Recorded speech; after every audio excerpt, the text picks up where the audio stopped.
Matius pasal 14. Pada masa itu, sampailah berita-berita tentang Yesus kepada Herodes, raja wilayah.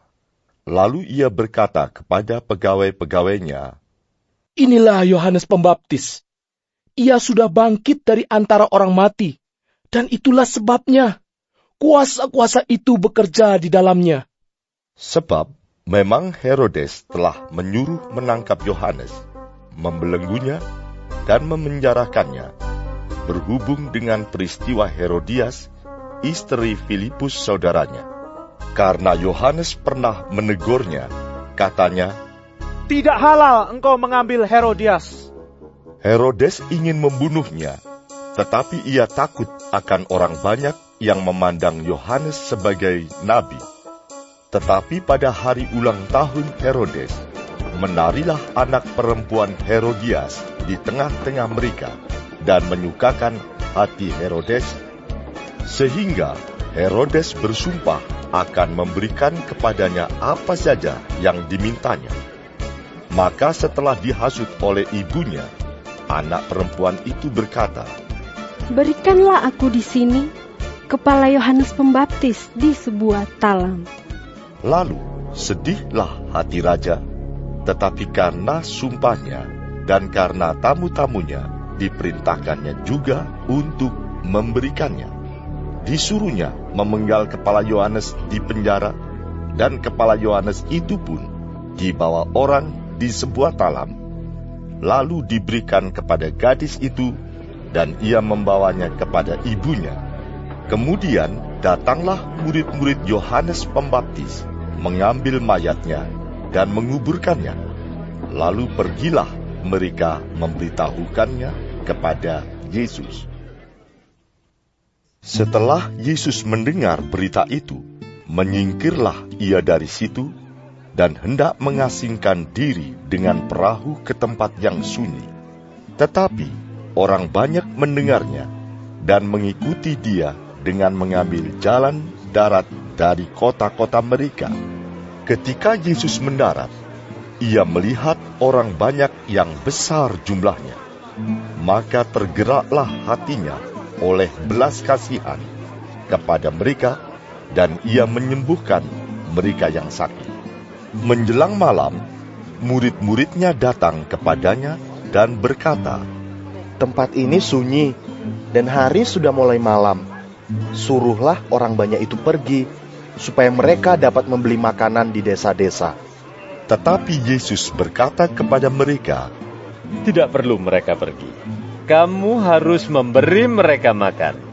Jawab mereka, "Yang ada pada kami di sini hanya 5 roti dan 2 ikan.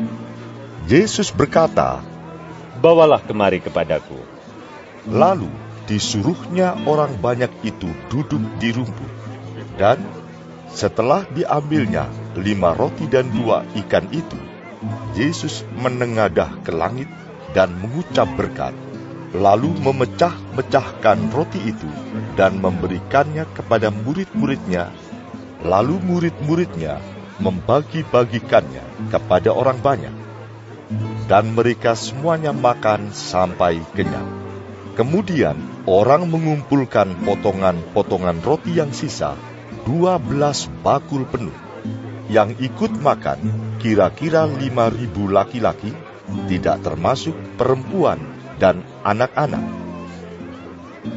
Sesudah itu, Yesus segera memerintahkan murid-muridnya naik ke perahu dan mendahuluinya ke seberang. Sementara itu, ia menyuruh orang banyak pulang. Dan setelah orang banyak itu disuruhnya pulang, Yesus naik ke atas bukit untuk berdoa seorang diri. Ketika hari sudah malam, ia sendirian di situ. Perahu murid-muridnya sudah beberapa mil jauhnya dari pantai dan diombang-ambingkan gelombang karena angin sakal. Kira-kira jam 3 malam, datanglah Yesus kepada mereka berjalan di atas air. Ketika murid-muridnya melihat dia berjalan di atas air, mereka terkejut dan berseru, "Itu hantu!" Lalu berteriak-teriak karena takut. Tetapi segera Yesus berkata kepada mereka, Tenanglah, aku ini, jangan takut. Lalu Petrus berseru dan menjawab dia, Tuhan, apabila Engkau itu, suruhlah aku datang kepadamu berjalan di atas air. Kata Yesus. Datanglah. Maka Petrus turun dari perahu dan berjalan di atas air mendapatkan Yesus. Tetapi ketika dirasanya tiupan angin, takutlah ia dan mulai tenggelam lalu berteriak, Tuhan, tolonglah aku. Segera Yesus mengulurkan tangannya, memegang dia dan berkata, Hai orang yang kurang percaya, mengapa engkau bimbang? Lalu mereka naik ke perahu, dan angin pun redalah. Dan orang-orang yang ada di perahu menyembah dia, katanya, Sesungguhnya Engkau Anak Allah. Setibanya di seberang, mereka mendarat di Genesaret.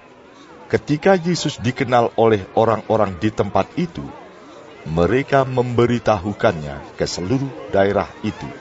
Maka semua orang yang sakit dibawa kepadanya. Mereka memohon supaya diperkenankan menjamah jumbai jubahnya. Dan semua orang yang menjamahnya menjadi sembuh.